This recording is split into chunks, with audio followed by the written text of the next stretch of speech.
standing here. All right.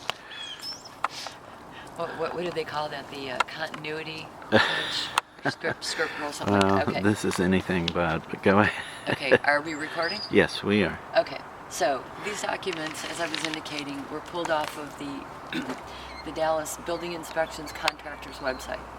Okay. And basically this is a list, like I said, with, the permits that were pulled by September of 6. This is all that were pulled. And I printed this out in October of 14, and it shows that at the end of 2013, he reopened the original permit to get the pool inspected, because that structure, the pool itself, and all of the inspections with the exception of electrical had never been conducted. So these are photographs right here representing the city code compliance truck and the number of the truck that the person was driving.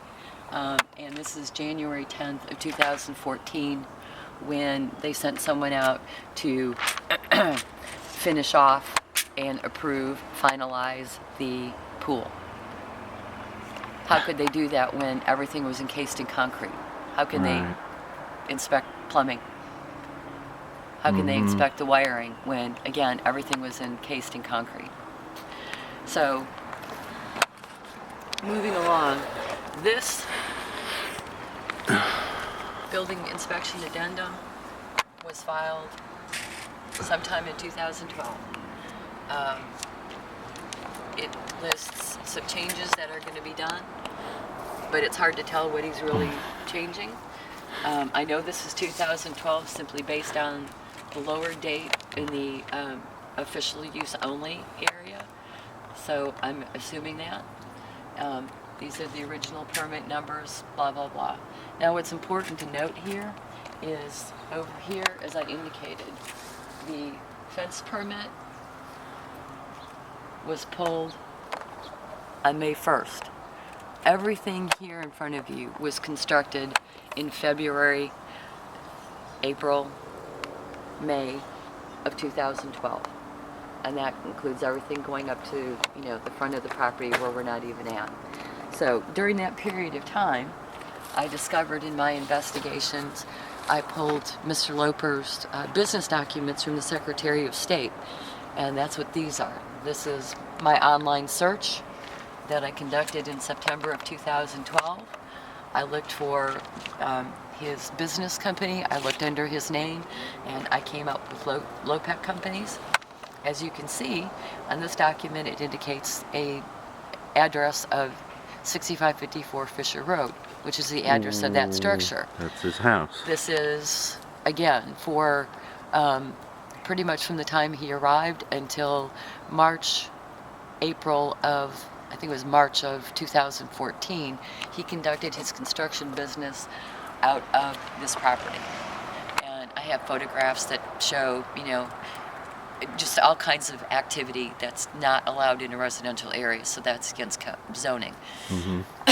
What this indicates is that on February 10th of 2012, Mr. Loper's business charter in the state of Texas, which is what gives him the legal right to conduct business, to file permits, to have a checking account in the name of Lopec Companies, the state shut it down.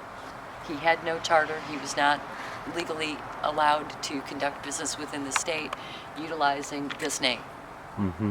During this period of time, Mr. Loper did not own the property. So he still had no legal right to make any changes or do anything. Right. This is a document that was filed with the Secretary of State's office in September of that year, which is basically a reinstatement of the business charter. So from September 6th to 2012 through the end of 2012, he was again legal to conduct business.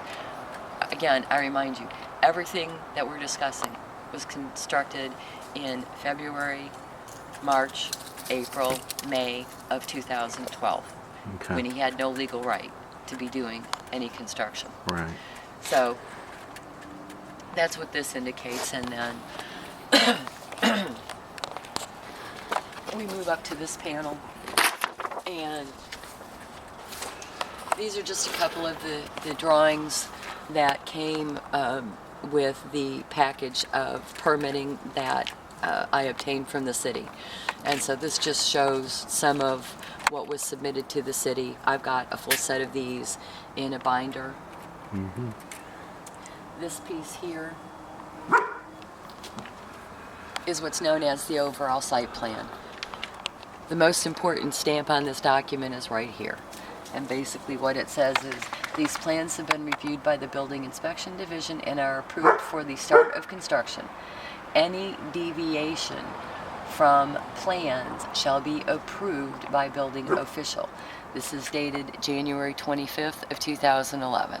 Okay. So any deviations have to be done on one of those addendums as indicated. Well, so this is the line here. This would be considered the property line between my property on this side and that structure on the other side. It's a little turned around. The driveway is actually up there. This is the back. Okay. But this is That's the idea. right, correct. Okay, when I went through all of these documents, there are any number of pieces of information that's missing or misrepresented, which would qualify as a falsification of a document. Sure. And if you look up in the Texas Business and Commerce Code under Chapter 17, Deceptive Trade Practices, there's all kinds of verbiage that describe what he's done, qualifying as a deceptive trade practice. So he's falsified documents. Right. So what this also shows is this is the way he originally submitted how the drive was going to be. You see that there's a stretch here of length. Well, in this document right here, this represents the deviations in the driveway that he did, that was submitted, and then the other colored lines just highlight how much of that lot is covered in either a structure, which is all of this here inside the green, or in some sort of concrete, pool and concrete. Now, in this area here, when these documents were submitted, there was no pool. There's, nothing indicating patio and landscaping area. And this here, as you can see, has forms embedded into the concrete. This is the slop of the footer that I was describing earlier. This comes out itself. It is not taken into account on the boundary survey I had because this was covered in concrete crap.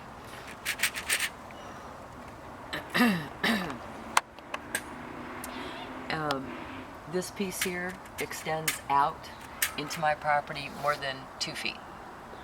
Yeah. Just this piece here. Right. So, got a nail sticking out.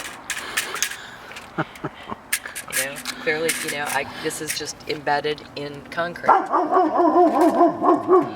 This is showing what it actually looks like on the other side of this wall, the other side of this panel.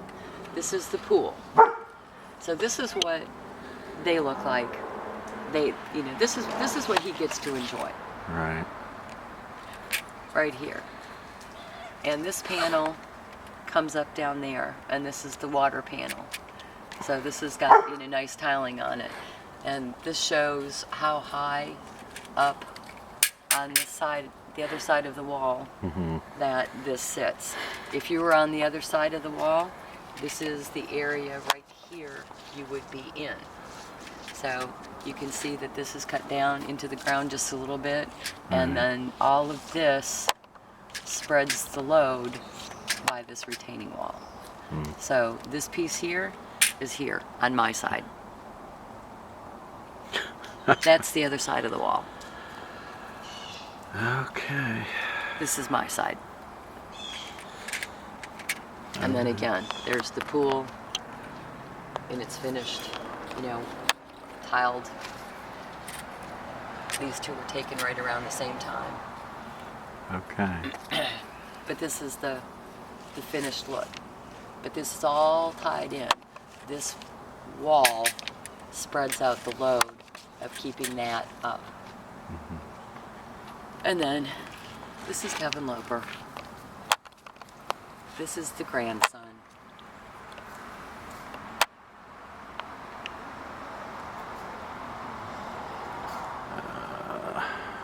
Let's get a, hold on. And, you know, this is showing him, this is not Grandma talking with the workers. This is one of his workers. Mm-hmm. Grandma's not here. Grandma was not the general contractor. Okay. And this here is the application that came off of the contractor's website, the building inspection's website, for the swimming pool. Again, it indicates February 8th, 2012 is when this was, issued and approved. There's no completion date because, well, this was taken, off the website in 2012 in April. As you can see, it was December of 13 where they finalized this. This here indicates the construction of this wall in and of itself. Mm-hmm. This is the process that I went through. And up at the panel, 2 panels down, the water panel, this is the forming for the water fountain that's on his side. Again, this is just the process of, putting the pool together, tying it in, how it's tied into the wall. Mm-hmm. In my photo albums that'll be online and available to look at, people will be able to see significantly more photos than this. But here you go. There's some of the plumbing and the electrical wiring, and Yeah. right. Tell me how that can be inspected, over a year after the fact. Mm-hmm. There's your plumbing. Mm-hmm. And then again, there's just a different angle of this is what he has on this side of the panel. This is what I have. Right. Okay.